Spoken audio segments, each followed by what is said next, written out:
It was the year 2147. Layers under layers of Arctic ice, the world's most secret scientific endeavor, prepared for its first test. It was called the Quantum Weave Project. Its purpose was deceptively simple: to observe the true nature of time, not as a river, not as a line, but as a tapestry, a vast multidimensional weave where each choice, each action spun new threads in a shimmering fabric of realities. Each version of the universe lies somewhere in the wave, countless timelines stitched together side by side, stretching beyond human comprehension. Dr. Lian Sorel stood before the weave core, heart pounding beneath her thermal suit.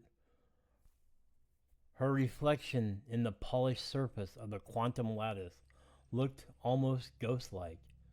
She adjusted her neural interface. Her hands were trembling. "All systems stable," came the voice of Rajan, her lead technician. "Ready on your mark."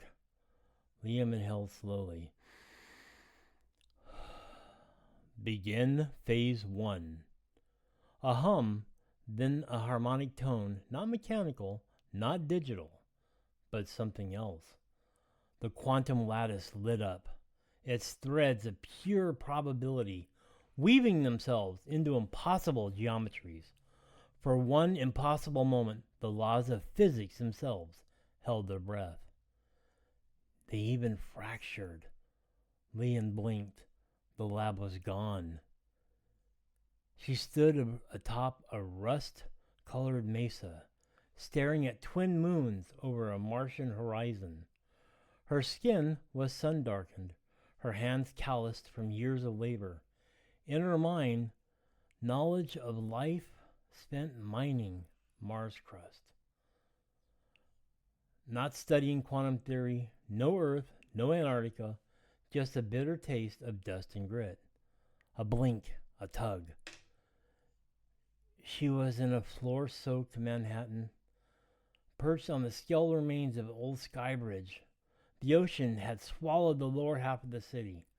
Massive seawalls groaned beneath the weight of the rising tides. She felt the ache of old wounds, remembered years spent rebuilding with her own hands. Her name was still Lian, but in this strand, she had never worn a lab coat, only calloused gloves and a stubborn resolve. Another blink. Deep space starship. A dying sun shrieked behind her. This vibration of Lian bore the uniform of a captain. Her voice echoed across the command deck with the authority of weariness. She carried the last remnants of humanity in a cryosleep, bound for a distant star. The Earth was gone, consumed by flames, but its memory lingered in the databanks and the quiet hum of poetry archived in the ship's AI. The jump back hit like a thunderclap.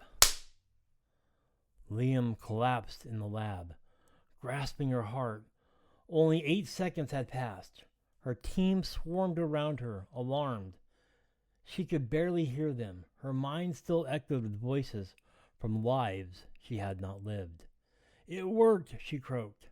"I saw them, the threads." The night she did not sleep. Over the next few days, the weave core revealed more than she had imagined possible. Not just futures, but possibilities. Fractals of decisions not yet made. Loved ones not pursued. Mistakes avoided. Disasters embraced. She saw visions of herself as a celebrated author, a war criminal, a teacher, a rebel, a monk living in silent exile on a floating temple above Venus. Each enumeration brought more questions, and each time she returned more, uncertain of who she truly was. Then the time came that the thread changed everything. She found herself standing in a meadow, lush, green, peaceful, Children playing near a river. No one had heard of the Weed Project. No labs beneath the ice. In this timeline, the scientific community has chosen restraint over ambition. They turn their focus inward, healing the planet, not manipulating time. This version of Earth was slower, quieter, and whole. When Lian returned, she sat in silence for hours. She realized the weave was never meant to be navigated. It was meant to be respected. The weight of infinite choices was not something a single mind or even a single species could bear without consequence. She shut the lab down that night.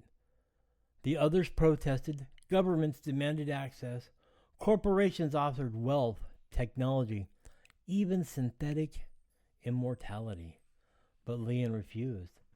The core was sealed beneath layers of quantum locks coded to her neural signature. She left behind a final message encoded deep within the wave's architecture. It was a warning. It was a whisper across realities. Cherish the thread you live. No strand is without meaning. No one saw her after that. Some say she went back in, chose a better strand, and never returned. Others believe she stayed here, walked among us, forever changed by the weight of what she had seen. But across the multiverse, in timeless unknown realities, that whisper endures. In quiet dreams, in deja vu, the feeling that somewhere another version of you made a different choice, and you can feel them just beyond the veil. Lian didn't discover time travel. She discovered something far more dangerous. She discovered that every life matters, even yours, even this one, even right now. The end.